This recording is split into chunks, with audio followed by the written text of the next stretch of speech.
Ce qui explique la durée du numéro 5 aussi, c'est un équilibre entre une présence et un mystère. Il y a beaucoup de parfums qu'on sent, qu'on reconnaît tout de suite. Ces parfums-là, finalement, s'usent. Le 5 n'a jamais été comme ça. Chaque femme peut s'ajouter au numéro 5. Et puis, il y en a une dont je crois qu'il faut parler à propos du numéro 5 et qui, en même temps, n'a jamais été choisie par Chanel, c'est Marilyn, n'est-ce pas ?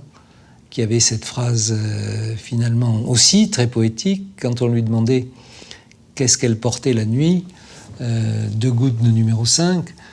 Warhol, qui a essayé de saisir les objets ou les personnalités qui étaient des icônes de leur époque, a eu envie de représenter le flacon du numéro 5. C'est une sorte de reconnaissance de l'importance que ce parfum a, dans le fond, dans la vie et dans la mode.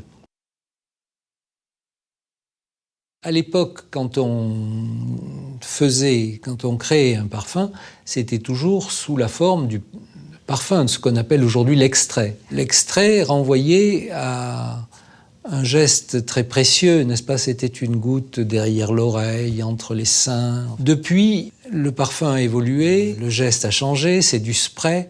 Plutôt que de modifier ce qui existait, la société Chanel a fait en sorte de toujours accompagner avec la création d'un nouveau parfum les évolutions. Il y a eu d'abord l'eau de toilette.